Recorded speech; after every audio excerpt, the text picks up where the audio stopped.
경제 전문가의 원포인트 레슨. 꼭 알아야 할 정보와 이슈를 알기 쉽게 풀어드립니다.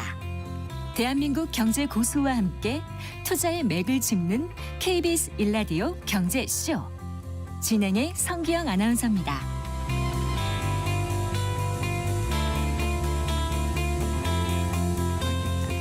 4시 18분입니다. 금 선물 가격이 4개월여 만에 사상 최고치 기록했고요. 밤사이 미국 증시 크게 하락하고 채권 시장까지 크게 출렁였습니다. 뭐 여러 가지 이유 때문인 것 같은데 당장 트럼프 대통령이 리사 쿡 연준 이사를 해임 통보하면서 연준과의 갈등이 더욱 커지고 있는 상황입니다.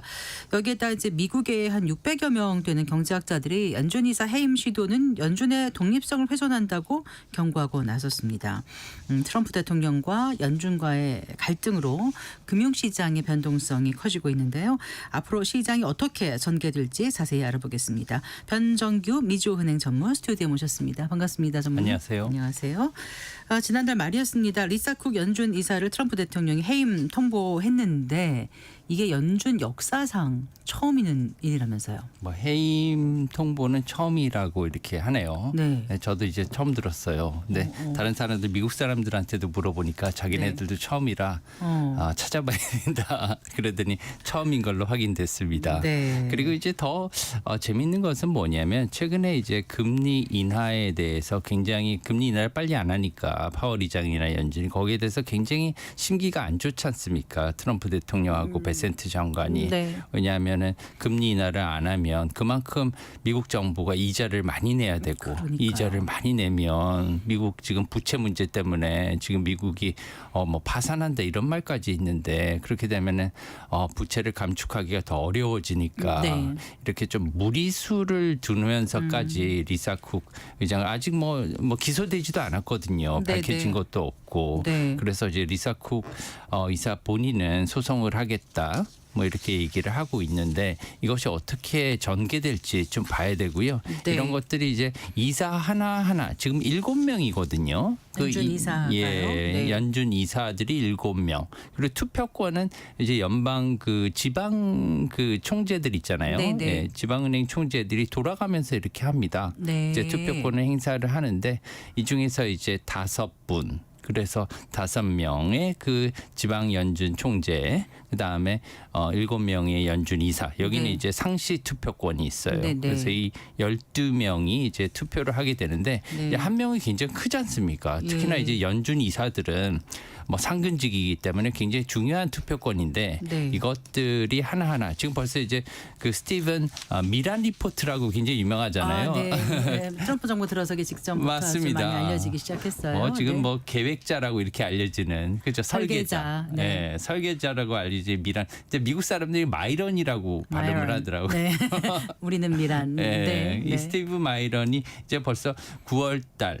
이제 벌써 이제 FOMC에 전에 이제 인준이 날 것으로 이렇게 베센트 장관이 얘기를 하고 있어요. 네. 그래서 초미의 지금 관심사입니다.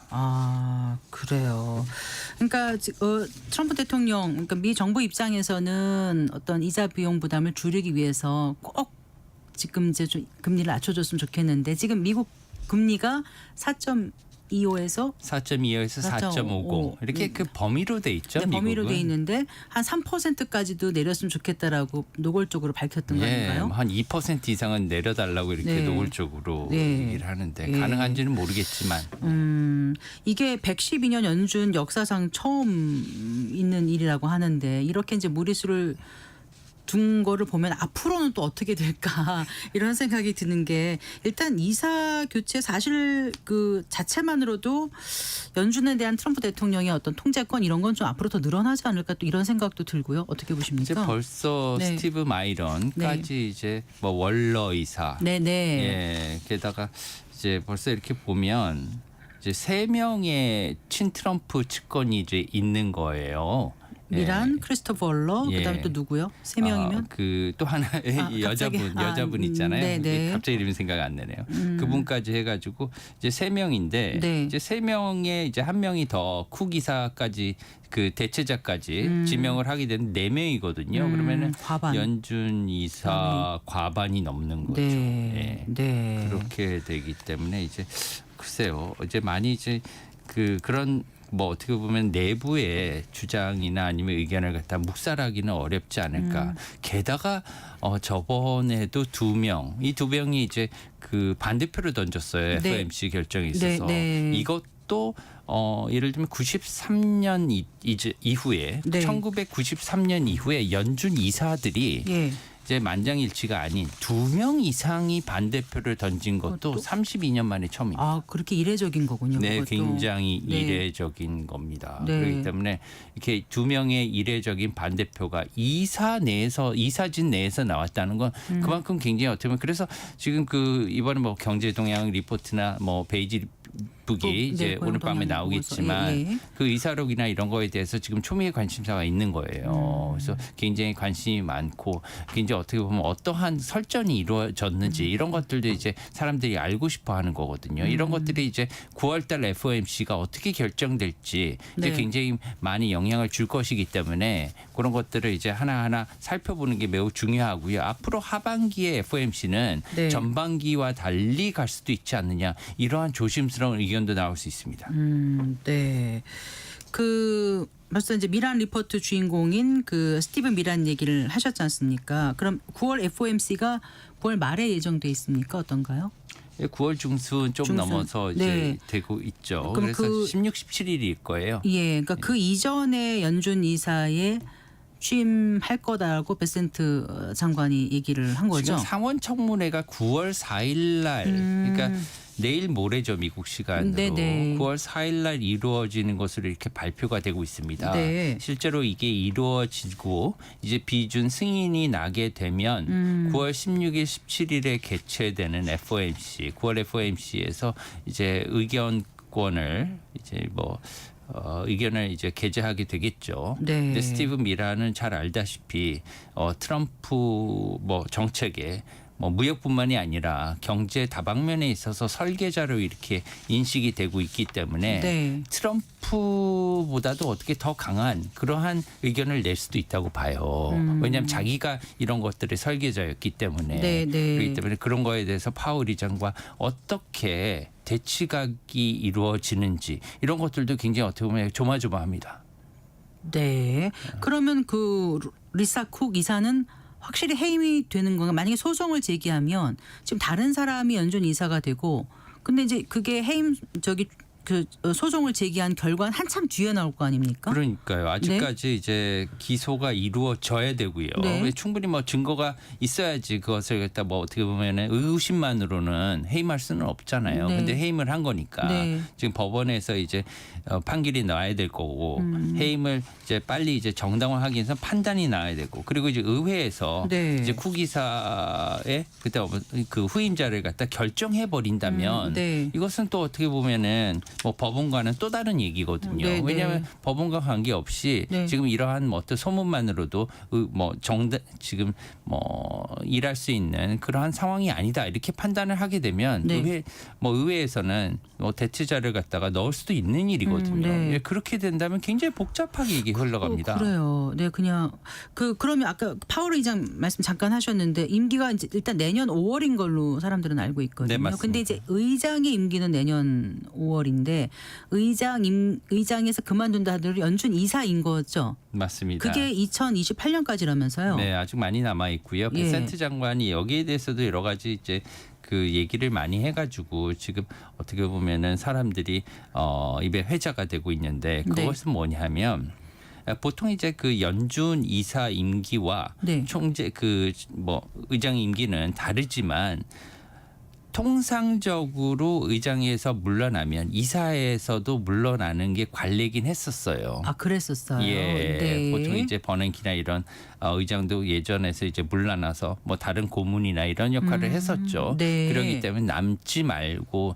나가달라 이렇게 얘기를 어떻게 보면 우회적으로 얘기하는 거죠. 네. 이제 과거의 선례를 들면서 이렇게 네. 얘기하는 건 뭐냐면 파월의 이제 금리 인하적인 이러한 어떻게 보면은 매파적인 이런 성향에 대해서 아예 선을 긋는 것이 아닌가. 그리고 다른 의원들한테도 왜냐하면 트럼프 자신이 임명한 사람이거든요. 그렇죠. 네. 그렇기 때문에 여기에 대해서 트럼프나 다른 강요들도 굉장히 불쾌함을 숨기지 않고 있는 그러한 이유이기 때문에 앞으로 네. 또 다른 파월이 나타나지 않기 위해서 네. 이런 것들에 대해 선을 긋는 그런 모습이 아닌가 이렇게 추측하고 있습니다. 어쨌든 임기는 채울 것 같죠. 의장의 임기는 그 네. 해임하는 게 트럼프로서도 쉽지는 않을 것 같은데요. 굉장히 대통령이라 하더라도. 여러 가지 이제 거기에 대해서 가능성이 많이 나와 있었는데요. 벌써 지금 9월입니다.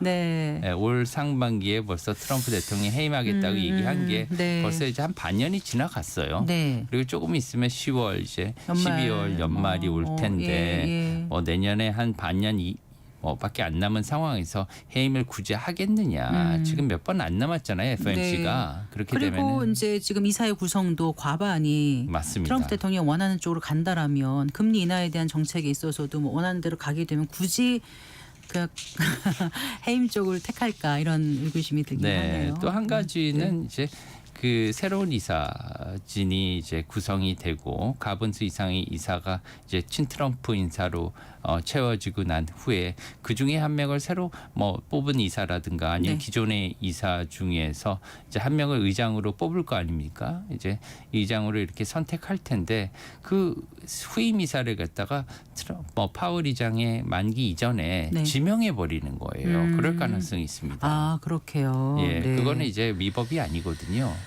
그 전에 이제 미리 후임자는 누구다 이렇게 못 박으면 레임덕을 만드는 거군요. 그렇죠. 파월 의장에 대해서. 레임덕이 굉장히 빨리 올 수밖에 없는 상황이에요. 그래서 그런 것들을 굉장히 우려하고 있는 거죠. 그런데 이제 트럼프 대통령 압박도 압박이지만 고용 지표가 많이 악화된 걸로 나와서 지금 파월 의장도 더 금리 인하를 지연시킬 명분이 사라진 거 아니냐 이런 얘기 나오거든요. 저는 7월에 그 비농업 부문 고용 지표가 충격적이었고요. 어떻게 예. 보세요? 이제 정말. 비농업 부문 취업자 수가 다시 이제 그 8월 끝에 금방 나와요. 네. 이제 이번 주 금요일 날 또 나오고요. 그러네요. 네. 그리고 이제 여러 가지 지표들이 많이 나오는데 최근에 이제 ISM 제조업 PMI가 네, 네. 상당히 안 좋게 나왔습니다. 네. 이제 기준이 한 50 정도가 되는데 50 이상이면 경기가 괜찮을 걸로 네. 이제 제조업 구매자들이 네. 매니저들이 생각하는 건데 이게 네. 47대로 나왔거든요. 그런 것은 이제 아무리 나빠도 한 48, 49 이 정도로 나올 것으로 시장은 생각했는데 네. 47대로 나왔고요. 신규 취업자 수도 아까 말씀하셨듯이 이게 3만 몇천, 30몇 명으로 이렇게 줄었기 때문에 네. 너무 많이 준 게 아니냐 시장에서 이렇게 생각하는 거고 네. 그리고 이제 특히나 오늘 밤에 나오는 연준 베이지북 네. 경제 이제 동향에 대한 리포트죠. 이것을 이제 잘 봐야 되고요. 고용 지표가 또 나옵니다. 이제 네. 고용 지표가 이제 7월 구인 건수 이런 것들이 이제 오늘 밤 내일 계속 이제 나올 텐데 이런 고용 지표들을 보면서 계속 이제 그 지난달보다도 안 좋은 그런 모습이 나온다 하면은 벌써 지금도 한 차례 9월 달에 기준금리 인하는 거의 기정사실화하고 있거든요. 시장은. 네. 네. 그렇지만 한 차례 이상은 할 것인가 안 할 것인가에 대한 얘기는 굉장히 지금 분분합니다. 그래서 이제 얼마나 몇 차례 할 것인가가 지금 오히려 더 관심을 받는 건데 금리가 이제 인하가 되면 증시에는 어떤 영향을 미칠 걸로 보시는 거예요? 기본적으로 이제 그 증시 같은 경우에는 이제 이런 그 속설이 있어요. 뭐냐면 경제학에서는 기본적으로 금리가 낮으면 예를 들면 우리가 금리가 0%예요. 네. 0%면은 예금을 안 할 거지 않습니까? 네. 그리고 이제 주식으로 많이 투자하겠죠. 그럴 바에 주식 투자해. 이제 나라마다 좀 다른데 우리나라 사람은 이게 성향이 좀 강해요. 근데 일본은 또 반대로 한 1, 2% 나와도 은행에 예금을 넣는다고 하잖아요. 그런데 우리나라 사람들은 한 2% 이상만 되면 이하만 되면은 바로 이제 그 주식 시장으로 간다고 합니다. 이 성향이 네. 약간 다르긴 다른데 네.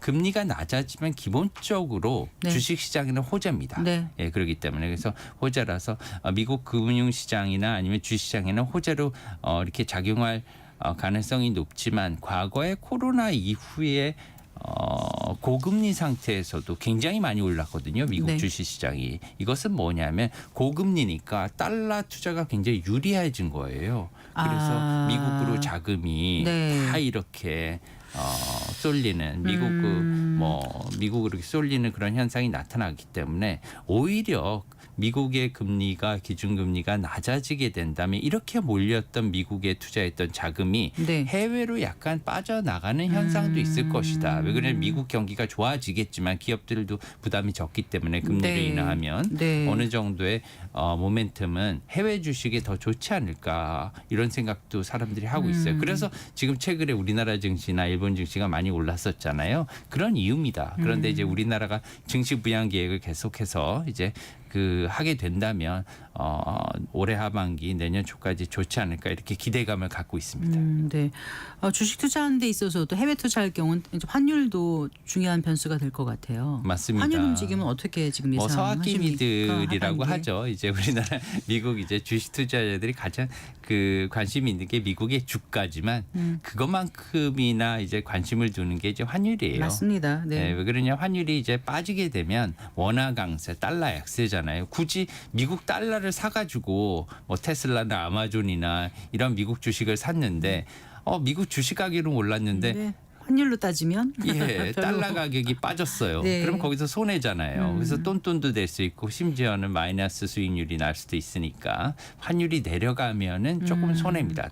지금 뭐 우리나라 환율이 지금 높아서 문제인데 이제 앞으로 조금 내려가면 좋긴 하겠어요. 근데 이런 것들을 갖다가 하반기 전망을 좀 보면서 미국 주식 투자를 하면 좋겠습니다. 네, 환율 전문가시니까요. 그래서 하반기 앞으로 환율은 어느 정도로 지금 전망하십니까? 지금까지는 굉장히 높은 수준이죠. 왜 그러냐면은 한국과 미국의 기준금리 격차가 역전돼 있고 맞습니다. 역전폭이 2%나 되잖아요. 그렇죠. 네. 게다가 우리나라나 일본이 지금 여러 가지 어떻게 보면은 무역 협상에 있어서 이러한 상호 관세나 뭐 수출에 있어서 조금 안 좋을 것이다. 왜냐하면은 그런 관세율 때문에 앞으로 수출이 힘들 것이다. 이런 측면들이 있어서 네. 지금 주식이나 아니면 환율이 아직도 높은 이런 상황이 있습니다. 네. 반면에 하반기에 미국의 기준금리가 공격적으로 인하가 된다면 문제는 좀 달라질 수 많이 있어요. 빠지면 예, 떨어지면요. 왜냐하면 트럼프 네. 대통령의 바람대로 뭐 3%대까지 이렇게 내려간다. 지금 네. 4.5%인데 뭐 50bp 이상, 4% 이하로 이렇게 내려가게 된다면 환율은 조금 빠질 수가 있습니다. 그래서 네. 1,300원대 초반까지 빠질 수 있는 가능성도 있기 때문에 네. 이 점을 염두에 두고 투자하시는 것도 중요하다 이렇게 봅니다. 큰 틀에서 미국 경제가 앞으로 어떻게 될지 질문들을 많이 합니다. 실제로 이제 관세의 영향이 결국 돌아와서 그게 미국 소비자한테 영향을 줄 것이다. 이제 그러면 미국 기업들에게도 영향을 줄 것이고 기업들의 실적을 반영하는 주가에도 영향을 줄 것이고 이렇게 이제 고리를 생각해 보면 연결고리를 생각해 보면 어떻게 관세 충격이 있을 거라고 보시는지. 글쎄요. 그게 저는 이제 개인적으로 지금 뭐 기업들한테 조금씩 부담은 있겠지만 왜냐하면은 소비자에게 전가되는 그러한 부담을 갖다가 기업들이 가격으로 녹여야 되는 거거든요. 네, 그래서 네. 그렇기 때문에 기업들도 힘들어질 거예요. 소비자들도 더 많은 어떻게 보면은 가격을 부담해야 되는 거고 그만큼. 네. 그렇지만 기본적으로 지금의 유동성은 굉장히 많습니다. 코로나 이후에 돈을 많이 찍었기 때문에 전 세계적으로 유동성은 굉장히 많아요. 그래서 금방 이렇게 안 좋아지지는 않겠다. 하지만 한 가지 확실한 건 뭐냐면 어젯밤에도 보여주다시피 지금 장기 국채, 네. 미국의 국채 금리가 굉장히 많이 올랐습니다. 네, 네. 예, 지금 뭐 엄청 많이 올랐고요. 미국 국채가 오르다 보니까 미국 국채가 안전자산으로 이렇게 여겨지잖아요. 미국 국채가 오르니까 다른 국채들도 덩달아 뛰기 시작했습니다. 네. 그래서 뭐 영국이라든가 뭐 심지어 독일 국채들도 지금 많이 올랐거든요. 일본 국채도 지금 금리가 많이 오르는 이유는 미국 네. 국채가 그만큼 많이 오르니까 다른 나라들도 돈을 빌릴 때 그만큼 이자를 더 많이 줘야 되는 거예요. 네. 그렇기 때문에 이제 새로 뭐 국채를 발행을 할 때는 그만큼 이자를 더 많이 줘야 되기 때문에 지금 장기 국채가 문제입니다. 너무 많이 금리가 올라서 전 세계적으로. 네, 네. 이것은 투자자들이 앞으로 다가올 경기 불황 그리고 또한 인플레이션 여기에 대해서 미리 가르쳐 주는 것이다. 이건 스태그플레이션이잖아요. 네. 그래서 이런 국채 금리 특히나 장기 국채의 금리 상승은 앞으로 다가올 스태그플레이션을 알려주는 손짓이 아니냐. 이렇게도 좀 조심스럽게 봐야 될 것이 아닌가 이렇게 생각해요. 네, 혼란스러운 금융시장에서 그런 지표들을 좀 눈여겨 보셔야 성공하는 투자로 이어질 것 같습니다. 네, 오늘 말씀 잘 들었습니다. 감사합니다. 고맙습니다. 네, 변정규 미주은행 전무와 얘기 나눠봤습니다.